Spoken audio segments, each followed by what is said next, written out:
Quiero que empecemos con una imagen. Una que se me quedó grabada de los materiales que analizamos hoy. La de un hospital, un lugar hecho para curar que, se ha convertido en el hogar de niños perfectamente sanos.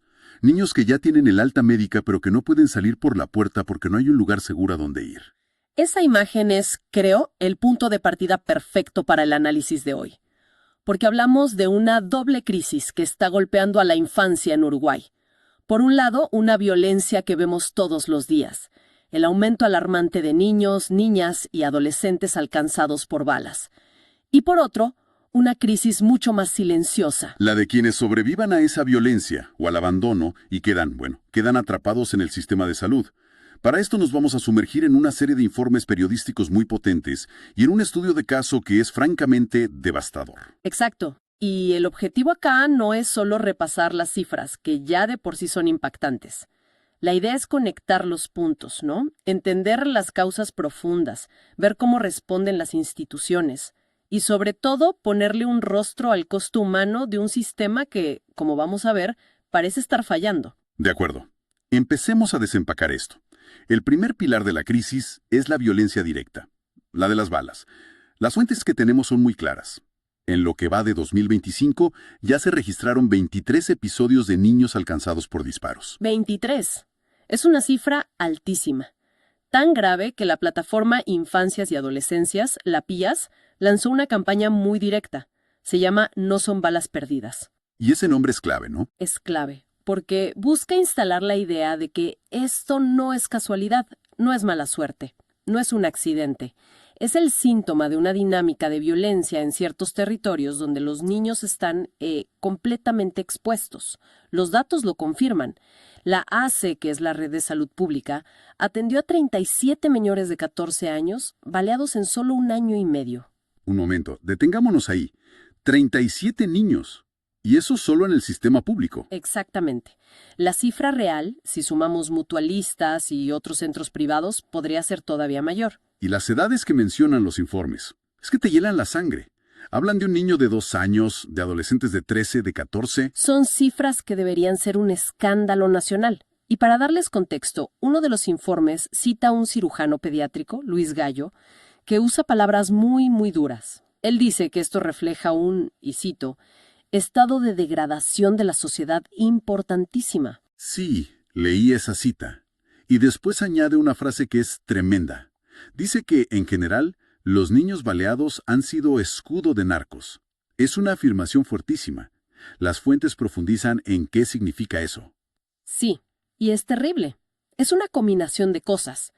A veces son víctimas de balas que no iban para ellos, pero que son una constante en su barrio o en su entorno.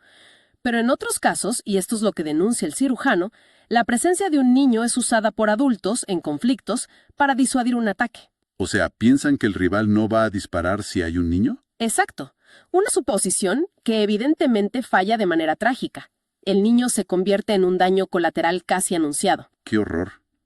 Y más allá del contexto social está el impacto físico.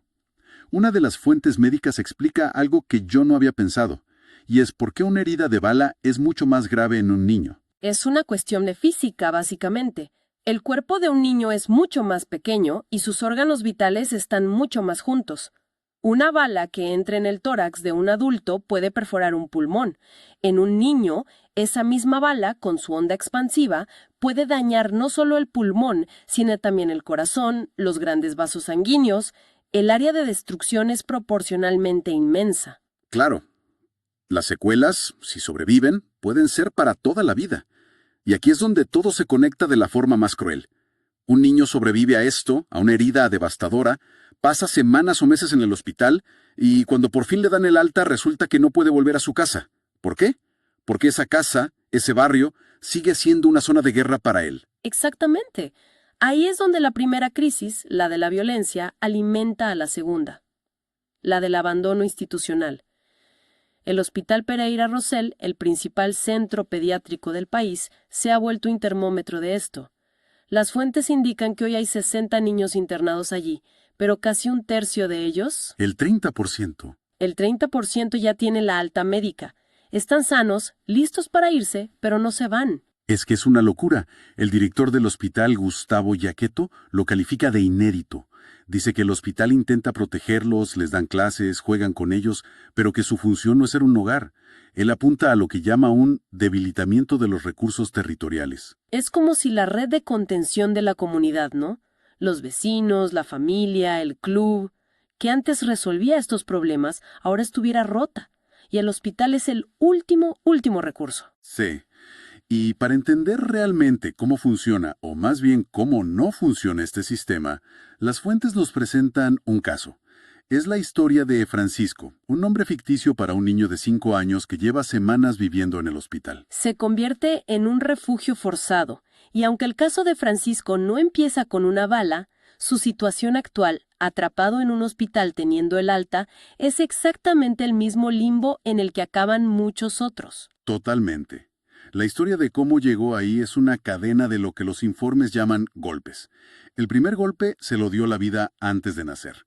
Vino al mundo con síndrome de abstinencia porque su madre biológica consumió drogas. O sea, desde el minuto 1, el sistema tuvo que intervenir. Fue dado en amparo. Y aquí vemos la primera grieta. La justicia decide entregárselo a la abuela materna. En teoría, una figura protectora. En la práctica, se convirtió en su principal fuente de maltrato. Los informes son explícitos. Describen una crueldad terrible. Duchas de agua fría como castigo por mojar la cama, encerrarlo, dejarlo sin comer, y le repetía constantemente que era una carga. Hay un detalle en el reportaje que te parte el alma. Francisco, con sus 5 años, le dice a una de las cuidadoras del hospital: «Mamá se fue a hacer un mandado y no volvió más». Él cree que está internado porque se está portando mal. No logra comprender que lo están intentando proteger de la persona a la que él llama mamá. Es terrible. Es que su lógica infantil no puede procesar esa realidad. Y mientras esto pasaba, el sistema parecía completamente ciego. La escuela, por ejemplo, detectó un montón de señales de alarma. ¿Cómo cuáles? Era un niño violento con sus compañeros, hacía dibujos con contenido sexualizado que no era propio de su edad, sufría una ansiedad extrema. Pero toda esa información, que era crucial, parece que nunca salió del ámbito escolar. ¿Y por qué no sale? ¿Por qué nadie conecta los puntos? Ahí está la falla central que exponen las fuentes. Lo dicen con todas las letras. El Estado tiene los datos, pero los tiene fragmentados, en silos que no se comunican. Pensemos en esto. La escuela, que depende de ANEP, veía su comportamiento. El INAU, el Organismo de Bienestar Infantil, seguro tenía reportes. Y el BPS, la Seguridad Social, registraba a su abuela como su tutora. Cada institución tenía una pieza del rompecabezas de la vida de Francisco. Pero nadie se sentó a armarlo. Su historia se fue perdiendo en distintas planillas de Excel en diferentes oficinas. Exactamente. No hay un sistema centralizado que levante una bandera roja gigante cuando todas esas piezas apuntan a un peligro inminente para un niño. Es una ceguera burocrática. Y cuando uno cree que la historia no puede ser más oscura, las fuentes revelan otro dato.